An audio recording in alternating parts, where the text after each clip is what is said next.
Good morning, everybody. Ben Joseph with Black Wolf CrossFit with another episode of Happy Friday to you.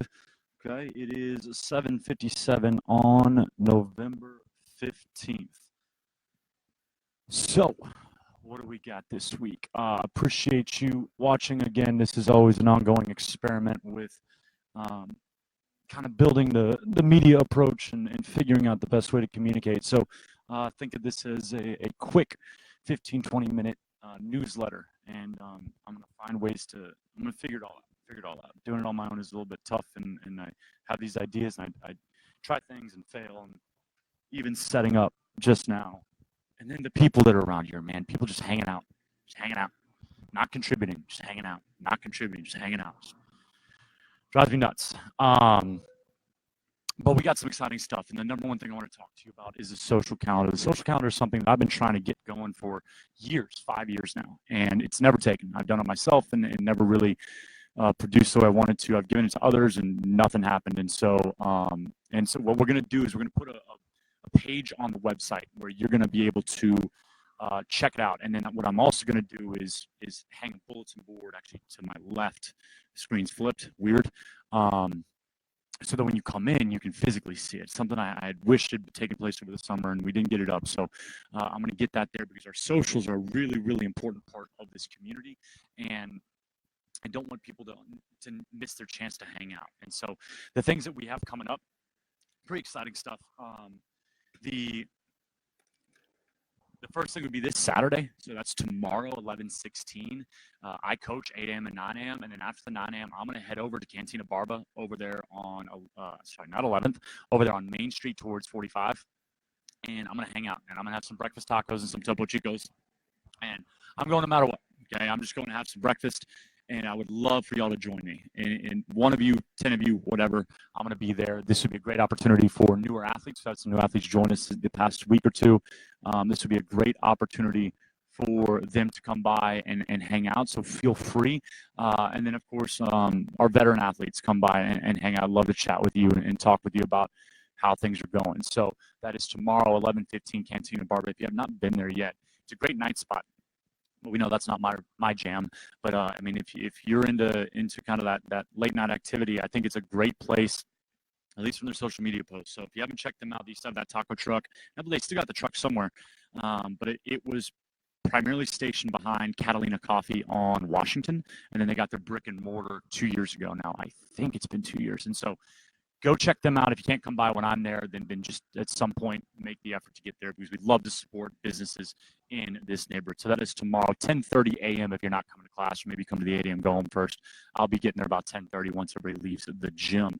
The second thing that we have coming up is the Thanksgiving potluck. So every year, here at Black Wolf, I like to give the opportunity on Friday after Thanksgiving. So that is Black Friday, but we don't have a lot of Black Friday shoppers here. Okay, so what we like to do instead is we have our workouts in the morning. We're on a Saturday schedule, so 8 a.m. and 9 a.m. 2 classes in the morning, and then we'll come back that afternoon, get a little dressed up, and we'll do a potluck. And man, y'all cook some good stuff. Every year we got a major spread. It is nothing short of a Thanksgiving feast. So do plan on being here. We always make the joke that it is for both those who don't have family in town and need a family to be around, and then also those that have too much family in town and need family to get away from. And so we are here for both. And we'll have games. We'll eat. We'll play some games. We'll hang out. And generally, it's a 3-hour event. You don't stay the whole time. People come and go. But generally, I have the doors open from about 5 to 8. So that is Friday after Thanksgiving, the Black Wolf Thanksgiving potluck. If you want to call it Friendsgiving, whatever. But we are here. We are eating food, and it is delicious, okay? And then the third and final thing I'm going to talk about here, our amazing Kimberly Easton Coble, the newest American citizen in our midst. Be sure to congratulate her. If you haven't checked that out or been able to say hi, she finished the long process to American citizenship this week. Make sure you say congratulations because it's a long journey. So finally done with that. And in all of her awesomeness, she has set it up for us to be at a Child Advocate Santa's Warehouse on December 7th. So that's a Saturday from 11 a.m. to 2 p.m. We'll be wrapping gifts. So it's a volunteer opportunity, an excellent opportunity to give some time this holiday season. And we're excited to be a part of it. This is a big event, and it's an event that's generally hard to get spots in, so we want to have a good showing, and it's going to be, I think, a really, really cool thing. There are some other things coming up, and things that we're not going to announce in detail yet, but we do have a big event planned for December 14th. This coincides with our 5-year anniversary, and although the event's not directly linked to that, this is another thing the amazing Kimberly has taken care of and set up. I'm very, very excited for that. So if you want to block it out, I'm going to wait for her to give me the details that she wants to share. But if you want to block it out, we're basically going to have an event that takes us around town a bit from, and I think we said probably 10 a.m. to 2 p.m. It might be 11 to 3, somewhere in that window, a little bit early, but not so early because there's going to be a little bit of drinking involved. So that is going to be December 14th, okay, the Saturday after the volunteer opportunity, and it is going to be open to everyone. All ability levels. There's a little bit of fitness involved, and I think it's going to be a really, really fun thing. And Kim's put it together entirely by herself, and I think she has done an awesome job with that. I cannot wait to reveal that. And then that brings me to, and of course I don't have what I need, the other announcement, which I'm not going to go into great detail on, which is we are going to run a nutrition challenge. I'm going to kick off a small nutrition challenge the Monday after Thanksgiving, and I want to emphasize the reason for this. So Thanksgiving falls on the 28th this year, okay? And so that is literally the last Thursday of November. So 29th Friday, 30th is Saturday, and then the 1st of December is Sunday. So on December 2nd, we're going to be kicking off a nutrition challenge. And I want to be clear here, this isn't about eating perfectly. This isn't about, I mean, it can be, I suppose, but what I'm thinking, and I posted this on my Instagram a while back, we all need a little help or a little assistance or accountability through the holidays. And so this is specifically being implemented to just help us navigate the holidays. And so it's going to be, I came up with a name, and it's like Holiday Havoc Game of Life, or the Game of Life through Holiday Havoc. I don't know. We'll workshop that. But the idea is to avoid the havoc of the holidays, because the holidays are amazing. They're amazing. Okay, it's a time of family. It's a time of celebration. It's just a good time. Like, it feels good, whether that's Thanksgiving, whether that's the first few weeks of December, or getting into Christmas. Just, you know, whether it's the music, whether it's the decorations, the lights, it's a good season. But we tend to go overboard in both our stress and our obligations. And then that generally leads us to getting a little too deep into non-discipline. And we're rarely as happy as we should be. So the goal is going to be for us to thrive during the holidays and to enjoy it. And this isn't deprivation. It's simply talking about, maybe I wouldn't eat leftovers 4 days in a row if I had someone asking me how I'm doing 2 days in. You know, it's not that the leftovers are bad. It's not that you're going to go to Thanksgiving and not have the pie, but it's just going to be around that. So I'm not going to mess with the Thanksgiving, but I'm going to talk to you about why we still binging on pie on Saturday, kind of thing. And the same with, it's going to be more lifestyle as well, where it's, why did you say yes to that obligation? Why did you say yes to that party, even though you know that that's not going to be the best use of your time? You're not going to get enjoyment out of it.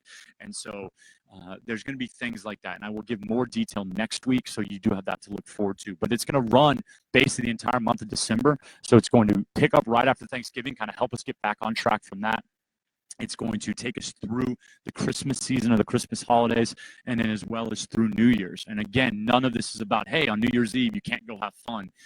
It's about, how do we get back once we do have fun? Because in life, like, I don't subscribe to the notion that you should deprive yourself all the time. If you enjoy a drink, if you enjoy a buzz, that's great. If you enjoy good food, delicious, like, food that might not be ideal for you, that still can be okay. Like, the problem is that we go too far.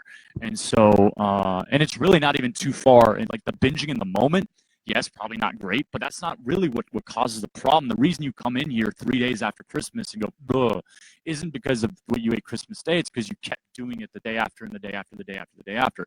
And so what we want to look at is, how do we maintain a sustainable discipline through the holiday season. Where is that line? Where does it cross into deprivation versus where can it just be accountability? And so that will be launching December 2nd. I will give more detail next week on that. And that's really what's on the social calendar. And so I want to move on to, we had a great weekend last Saturday. Had a number of us, I think 8 of us, out at Atomic CrossFit's Hammer and Chisel. I believe I spoke about this on the Happy Friday podcast. And I want to thank everybody that came to cheer on. It's not close. Stafford, Texas is a bit of a drive. And to have all y'all come down there and say hi. Some of you stayed the whole time. Others were there for an event or two. It was great. It was so great. And I appreciated it. I'm sure that Morgan and Angie, Summer and Steph, and Hunter and Manny and Adrian, I apologize, all appreciated it as well. It was so great to see y'all so far away from our home base. It was a great competition. We had a lot of fun. I think they ran it really, really well. It seems like all of our athletes had a great time, and I'm looking forward. I'm going to try to sit down with Morgan next week and maybe pick her brain. She's got another, I think, actually both of our female coaches. I think Emily and Morgan are competing this weekend at the Energy Games. So if you got time, Booker T. Washington High School is hosting the Energy Games. Well, Vintage CrossFit's putting it on at Booker T. Washington. It's not at River Oaks anymore. And Morgan's on a team and Emily's on a team, I believe. Pretty sure. I know Emily is. I think Morgan is as well. And so it's a 2-day event. And go say hi to them if you're interested in that. But I'm going to talk to Morgan next week about it on the podcast and get her thoughts on it.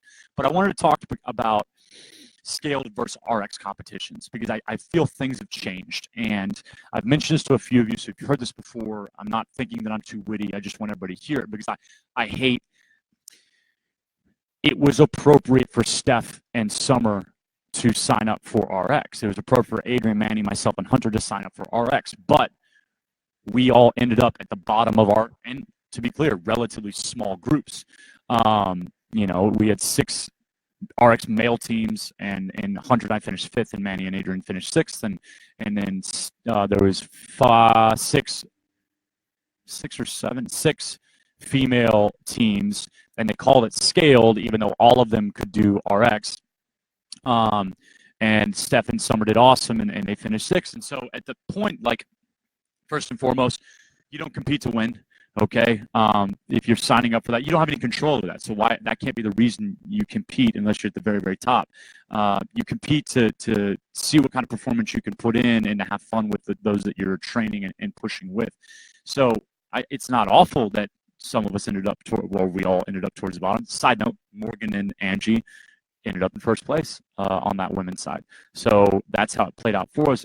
But we all had a great time, and I just wanted to maybe offer some insight on how I see whether you should sign up for scaled or RX, because I think it's changed. I think my advice in the past is now outdated.